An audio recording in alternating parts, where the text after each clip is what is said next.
Hello students, good morning. Jyotiba Phule group of education online class में आपका स्वागत है।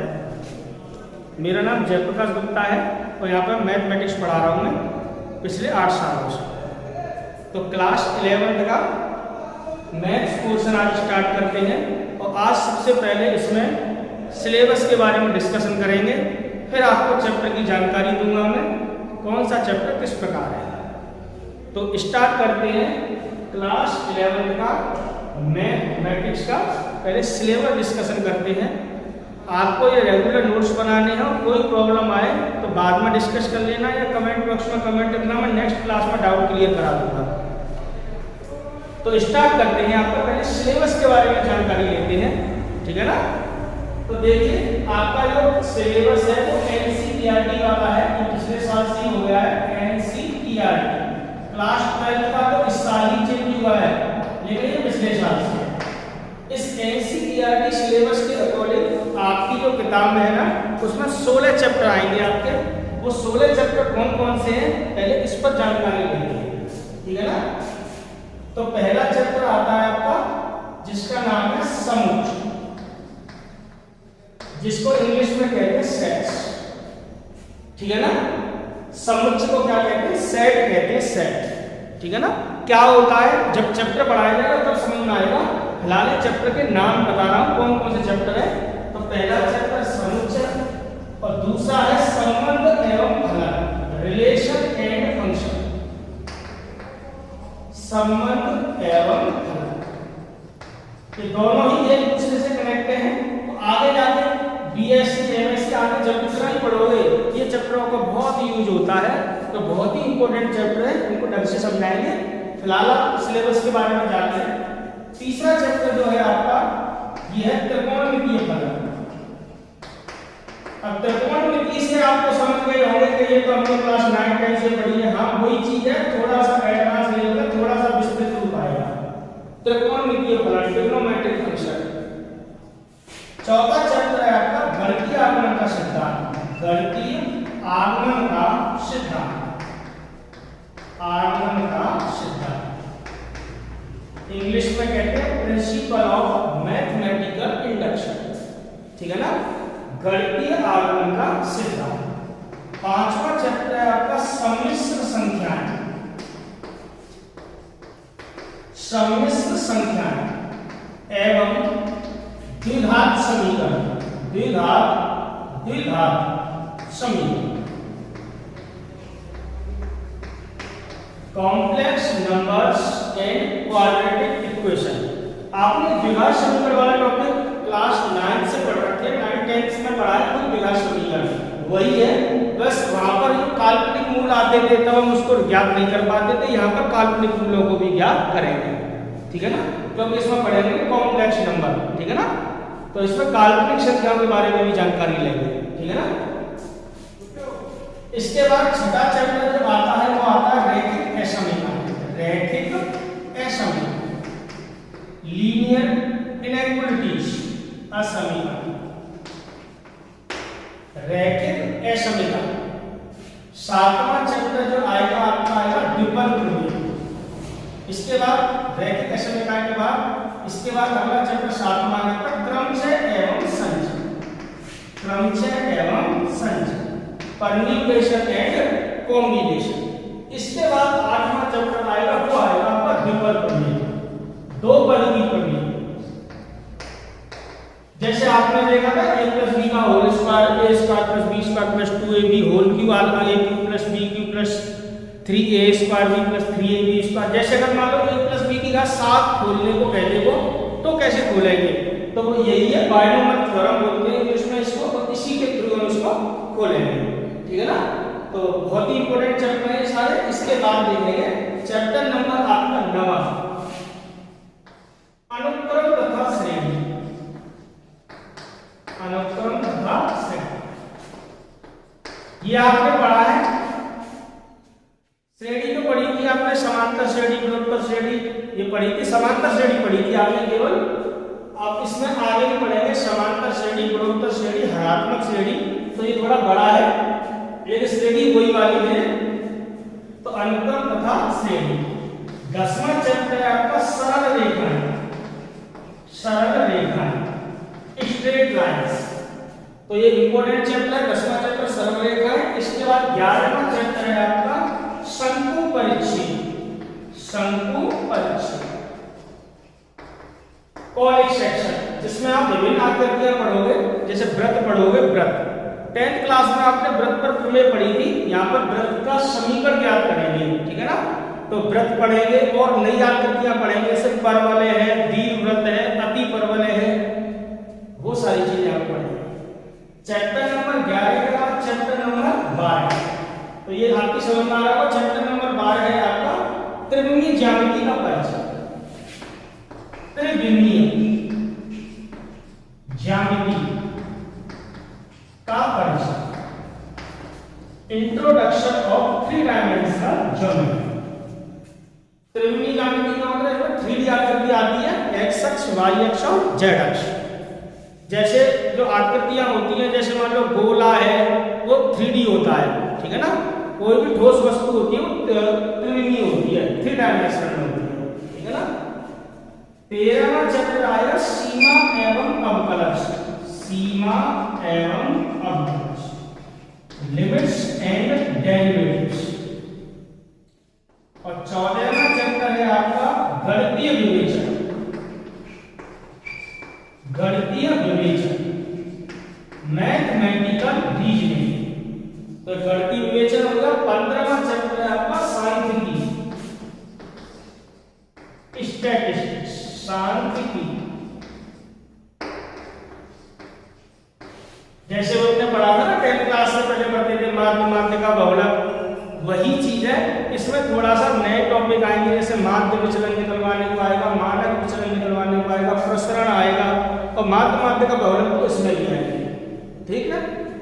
इसके बाद लास्ट चैप्टर आता है आपका प्रायिकता, प्रोबेबिलिटी, जो कि आप क्लास 9 से पढ़ते आ रहे हैं। थोड़ा सा यहाँ पर थोड़ा विस्तृत रूप आएगा, थोड़ा बढ़ के आएगा।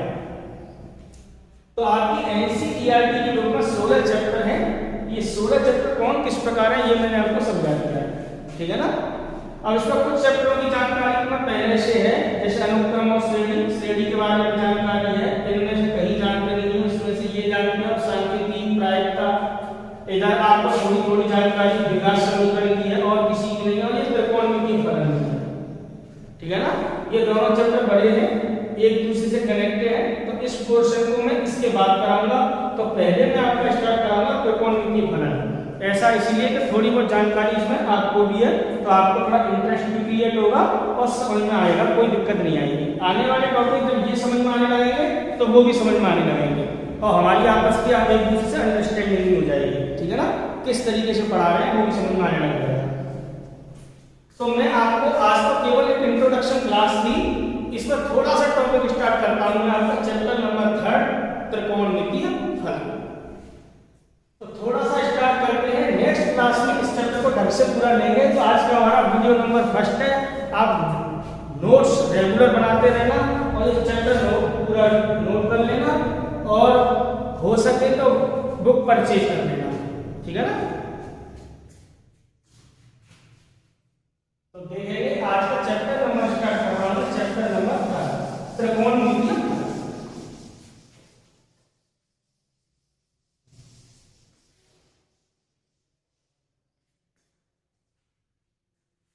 तो क्लास 11 का चैप्टर नंबर 3 स्टार्ट कर रहा हूं मैं आपका, चैप्टर नंबर 3, नाम इसका त्रिकोणमितीय फलन।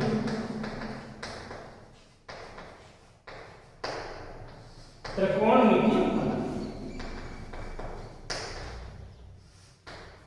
ट्रिग्नोमेट्रिक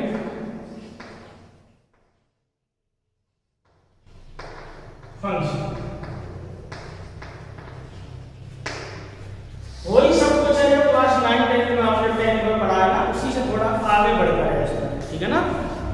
तो इसमें जो टॉपिक में जो शुरू होता है, पहला टॉपिक इसमें आता है कोण, एंगल, ठीक है ना।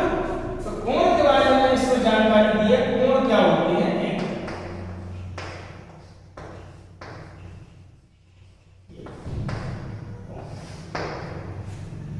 कोण कोण तो आप जानते हैं, बनाना भी जानते हैं, लेकिन कोण की क्या डेफिनेशन है वो थोड़ा सा इसको समझते हैं। और कोणों को कैसे मापा जाता है, अभी आपने डिग्री सुना होगा, 60 डिग्री 30 डिग्री। कोणों को मापने की अन्य विधियां भी होती हैं, वो भी आपको समझाएंगे। कोण कब धनात्मक होता है, कब ऋणात्मक होता है, वो सारी बातें उसमें डिस्कस करेंगे और फिर इसको आगे बढ़ाएंगे। तो कोण क्या होता है पहले इसकी डेफिनेशन समझते हैं। जैसे ये कोई किरण है, ये कोई किरण है, ये इसका प्रारंभिक बिंदु है, प्रारंभिक बिंदु।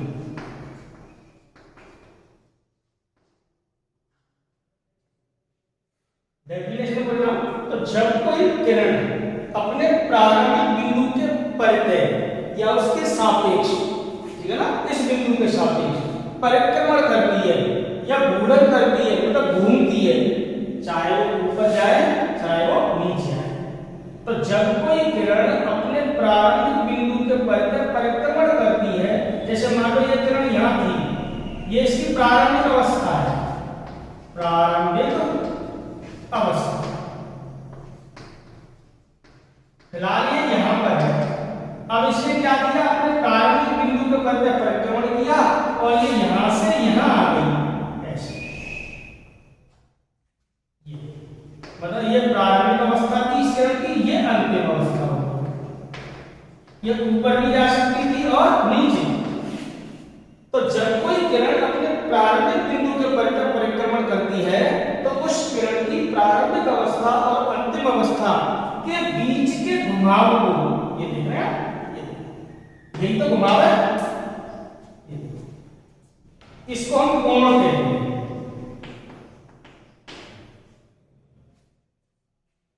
तो किसी किरण की, जब कोई किरण अपने प्रारंभिक बिंदु के परितः परिक्रमण करती है, तो उस किरण की प्रारंभिक अवस्था और अंतिम अवस्था के बीच के घुमाव को कोण कहते हैं।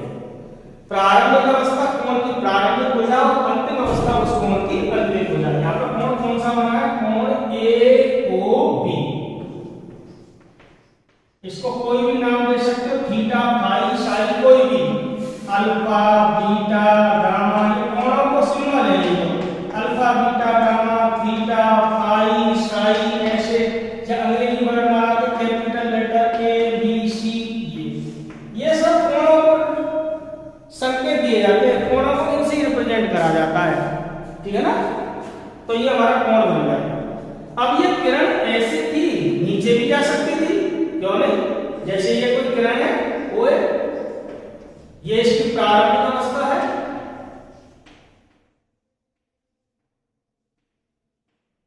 ये प्रारंभिक बिंदु है, प्रारंभिक बिंदु जैसा कि मैंने उसमें लिखा है। तो ये किरण मान लो इस प्रारंभिक बिंदु को परितः परिक्रमण करती है। अभी तो ये ऊपर की ओर घूमी थी, अब की बार नीचे की ओर आ गई, ऐसे मान लिया। तो अब भी तो घुमाव बना, तो अब भी ये कोण बनेगा, ये अंतिम भुजा हो गई। लेकिन दोनों बातों में थोड़ा सा फर्क है। यहां पे जो परिक्रमण हुआ था, ये देखो, ये ऊपर की साइड हुआ था, मतलब एक तरीके से वामावर्त दिशा में, एंटी क्लॉकवाइज डायरेक्शन, मतलब घड़ी की सुई की दिशा के विपरीत। इसको कहते हैं वामावर्त दिशा। कौन सी दिशा कहते हैं, वामावर्त दिशा। तो किसी किरण द्वारा, ठीक है ना, जब कोई किरण अपने प्रारंभिक बिंदु के परितः परिक्रमण करती है, उसकी प्रारंभिक अवस्था और अंतिम अवस्था के बीच के घुमाव को कोण कहते हैं। अब वो घुमाव वामावर्त दिशा में भी हो सकता है और वो घुमाव दक्षिणावर्त दिशा में भी हो सकता है। ये देखो, घड़ी की सुई की दिशा, घड़ी ऐसे चलती है, ऐसे, और ये वामावर्त दिशा, ये ऊपर की दिशा। तो यहाँ पे जो ये कोण बना है, ये धनात्मक है। कैसा कोण है ये, धनात्मक, क्योंकि वामावर्त दिशा में बना है, वामावर्त दिशा।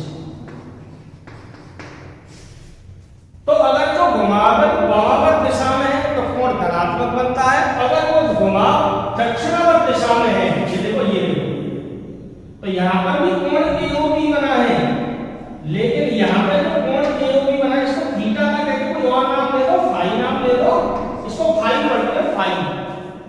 क्या पढ़ते हैं, फाई। इसको थीटा पढ़ते हैं, कुछ भी नाम दे सकते हैं। यहाँ पे जो कोण बना है ये होगा आपका ऋणात्मक कोण। तो कोण दो प्रकार के बनते हैं यहाँ पर, धनात्मक और ऋणात्मक। जब घुमाव वामावर्त दिशा में हो तो धनात्मक बनता है, ध्यान रखना। एंटी क्लॉकवाइज डायरेक्शन, घड़ी की सुई की दिशा के विपरीत हो घुमाव तो धनात्मक कोण बनेगा, और दक्षिणावर्त दिशा में हो तो ऋणात्मक। ये दक्षिणावर्त दिशा है, क्लॉकवाइज डायरेक्शन।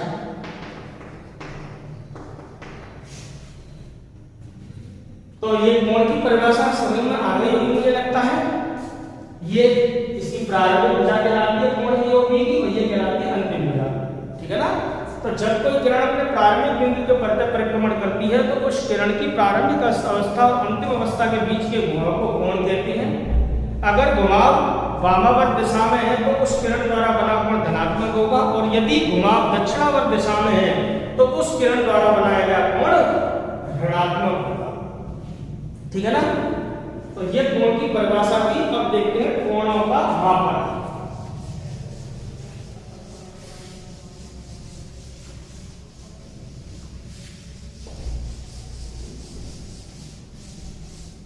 कोणों का मापन ये आपका मेन टॉपिक है, इसी पर सवाल आएंगे, पेपर में भी आते हैं। कोणों का मापन,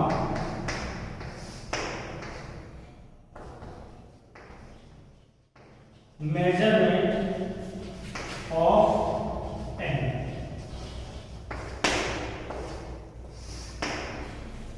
कोणों को किस प्रकार मापते हैं? तो कोणों को आपने देखा अभी तक आपने डिग्री सुना होगा।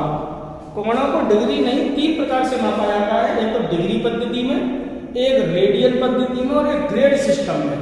Degree, radian, grade. ग्रेड वाला जो सिस्टम है वो अपने एनसीईआरटी में नहीं है, तो क्लास 12 में उसका कहीं पर भी कोई यूज नहीं है। तो कोणों को मापने की हम केवल 2 ही पद्धतियां पढ़ाएंगे, 2 ही तरीके बताएंगे। कौन कौन से? एक तो डिग्री सिस्टम, डिग्री माप, और रेडियन माप। तो कोणों को मापने की 2 पद्धतियां हैं या 2 मापें होती हैं, वो समझिए।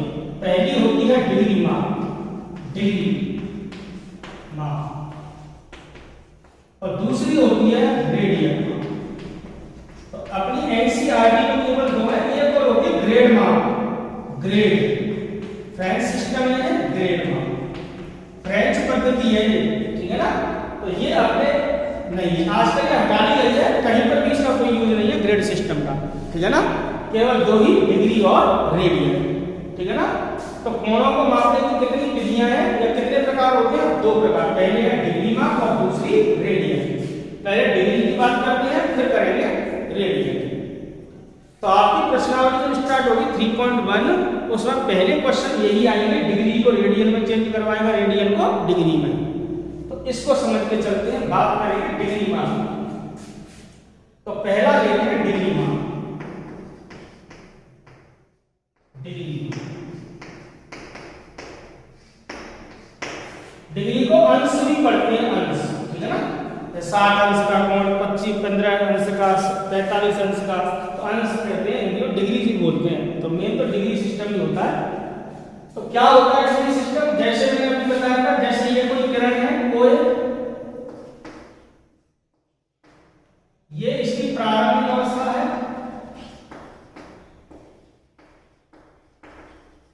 इस बिंदु के पर परिक्रमण कर रही है। मान लो इसने परिक्रमण किया और परिक्रमण पूरा एक परिक्रमण कर दिया और यहीं पर एक गिरा गई, मतलब इस किरण की प्रारंभिक अवस्था और अंतिम अवस्था एक ही हो जाए। ध्यान से समझो मैं क्या कह रहा हूं। किसी किरण द्वारा इसे पूरा एक परिक्रमण कर दिया जाए, मतलब प्रारंभिक अवस्था और अंतिम अवस्था उसकी एक ही हो जाए, इतना परिक्रमण कर जाए।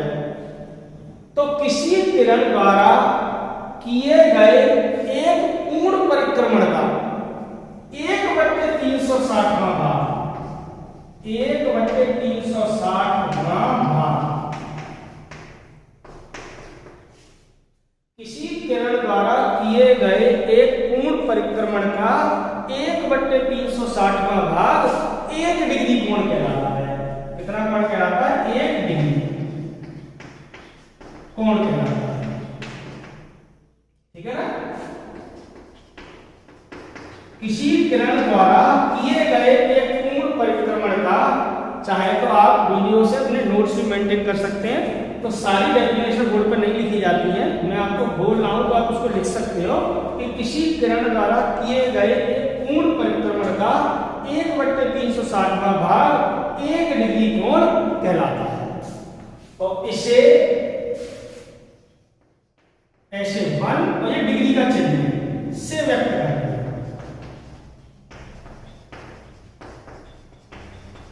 ये डिग्री का चिन्ह, ठीक है ना।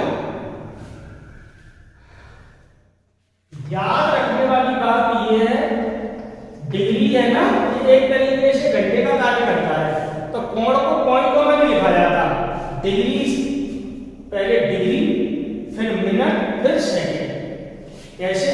ये चिन्ह जो बनाते हैं हम, ये चिन्ह, इसको कहते हैं डिग्री। तो एक अगर डैश लगा देते हैं, इसको कहते हैं मिनट, और 2 डैश लगा देते हैं, इसको कहते हैं सेकंड।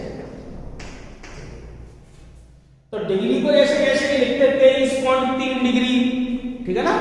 पूरा कैसे लिखते हैं? जैसे समय को ऐसे नहीं पढ़ते कि सब 5.2 आवर हो गए, हम बोलते हैं 5 घंटे 20 मिनट 15 सेकंड, ऐसे तो पढ़ते हैं। तो इसी प्रकार कोणों को मापा जाता है, पॉइंट में नहीं छोड़ा जाता। तो जब भी डिग्री सिस्टम निकला जाता, लगाया जाता है, तो डिग्री से छोटा आता है मिनट, और मिनट से छोटा आता है सेकंड। हालांकि और भी छोटी राशियां होती है, सेकंड से छोटी राशि माइक्रो सेकंड है, लेकिन उनसे मतलब नहीं है, केवल डिग्री, मिनट, सेकंड। तो कोणों को मापने में उनका योगदान रखते हैं। याद रखना है 1 डिग्री में 60 मिनट होती है, और 1 मिनट में 60 सेकंड। 1 डिग्री में 60 मिनट और 1 मिनट में 60 सेकंड। तो डिग्री, मिनट, सेकंड, इस प्रकार कोणों को मापा जाता है, ठीक है ना।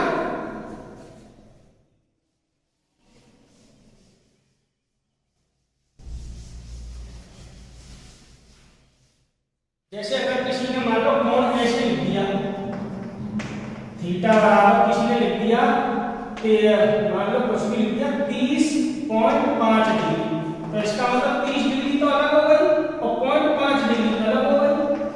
अब 0.5 डिग्री का मतलब क्या हो गया? जैसे 1/2 डिग्री, और डिग्री को हम क्या लिखते हैं? मिनट में लिखें तो 60 मिनट होती है, तो इसमें 60 का जैसे ही गुणा करोगे तो ये डिग्री का बदल जाएगी मिनट। तो इसको 2 से काटने पर कितनी बार कटेगा? 30 बार। तो हम इसको कहेंगे 30 डिग्री 30 मिनट। समझ में आया होगा?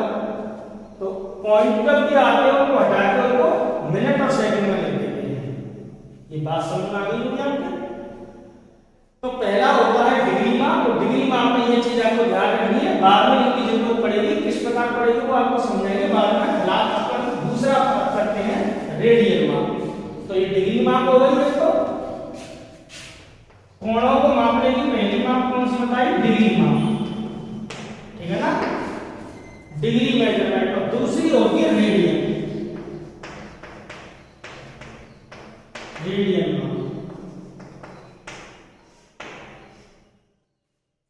जैसे आपने क्लास 10th में भी पढ़ा होगा, जैसे ये कोई वृत्त है,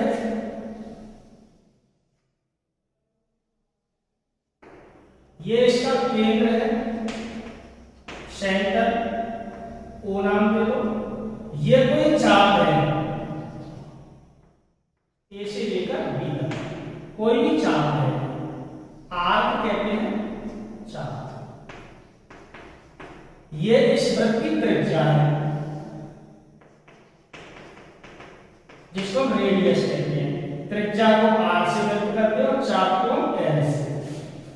तो हमने 10th क्लास में पढ़ा था कि अगर कोई चाप एल है, अगर इसकी त्रिज्या वृत्त की आर है और केंद्र पर बना कोण थीटा है, तो हमने कोण, त्रिज्या और चाप में एक संबंध देखा था। कि हमने क्या संबंध देखा था? कि कोण बराबर हमने पढ़ा था चाप बटे त्रिज्या, मतलब थीटा बराबर हमने पढ़ा था एल अपॉन। ये रिलेशन हमने पढ़ा था क्लास 10 में, चाप, त्रिज्या और कोण में क्या संबंध होता है? थीटा बराबर होता है एल अपॉन आर, कोण बराबर होता है चाप बटे त्रिज्या। तो रेडियन की परिभाषा यही है कि अगर मान लो चाप और त्रिज्या है ना, इनकी माप समान हो जाए, जैसे अगर ये मान लो 10 सेंटीमीटर का ये 10 सेंटीमीटर का हो, या ये 1 सेंटीमीटर का ये भी 1 सेंटीमीटर का हो, तो जो कोण निकल के आता है वो डिग्री में नहीं आता, वो आता है रेडियन। ठीक है ना?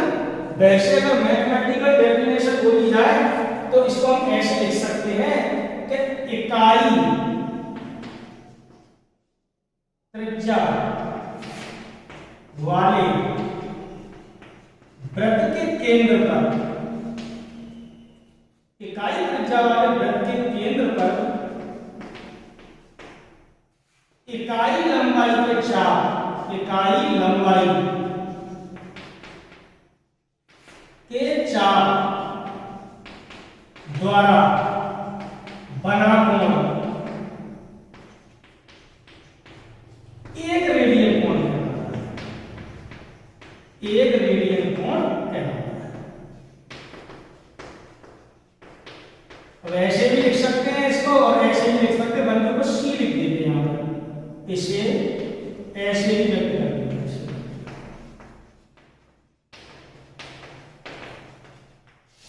वैसे तो त्रिज्या और उसकी चाप की लंबाई समान हो जाए तो वो कटेगा तो वैल्यू 1 ही तो आएगी, तो एक रेडियन पढ़ेंगे। या ऐसे समझ लो इकाई त्रिज्या वाले वृत्त के केंद्र पर इकाई लंबाई के चाप द्वारा बना कोण एक रेडियन कोण होता है। तो जैसे मतलब थीटा बराबर चाप की लंबाई भी 1 है, त्रिज्या भी 1 है, तो थीटा बराबर जो 1 आएगा इसको हम रेडियन पढ़ेंगे, ना कि डिग्री। एक रेडियन। तो इकाई त्रिज्या वाले वृत्त के केंद्र पर इकाई लंबाई के चाप द्वारा बना कोण एक रेडियन कोण कहलाता है। ठीक है ना? अब एक बात बताओ, जैसे हमने पूर्ण परिक्रमण किया था किरण ने, तो 360 डिग्री कोण बना था, और उसका 1/360वां भाग 1 डिग्री कोण कहलाता है। अब जैसे अगर ये परिक्रमण पूरा हो जाए तो ये पूरी परिधि हो जाएगी, तो चाप की लंबाई कितनी हो जाएगी? 2 पाई आर। कितनी हो जाएगी? 2 पाई आर। 2 पाई आर, आर से आर कट जाएगा, तो पूरे परिक्रमण में कितना कोण करने पड़ेगा? 2 पाई। तो एक किरण पूरा परिक्रमण तो करती है तो डिग्री में बनता है 360 का कोण, और एक किरण अगर पूरा परिक्रमण करती है तो पूरे वृत्त द्वारा बनाया कोण होता है केंद्र पर, उसकी चाप की लंबाई तो 2 पाई आर हो जाएगी, आर से आर कट जाएगा, तो कोण कितना आएगा? 2 पाई रेडियन। तो ये एक रिलेशन होता है डिग्री तथा रेडियन, डिग्री तथा रेडियन। ये बहुत इंपॉर्टेंट टॉपिक है, डिग्री तथा रेडियन में संबंध, डिग्री तथा रेडियन में संबंध, relation between degree and radian. तो याद रखना है आपको 2 पाई रेडियन बराबर होता है 360 डिग्री,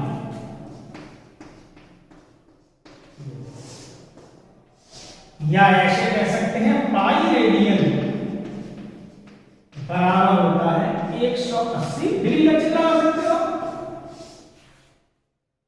तो रेडियन को डिग्री में और डिग्री को रेडियन में चेंज किया जा सकता है। तो यहां से अगर हम बात करें 1 रेडियन की,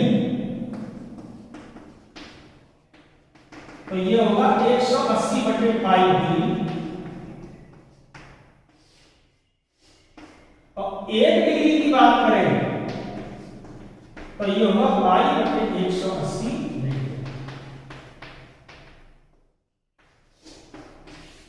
एक डिग्री 180 का भाग हो जाएगा, 1 रेडियन पाई का भाग हो जाएगा।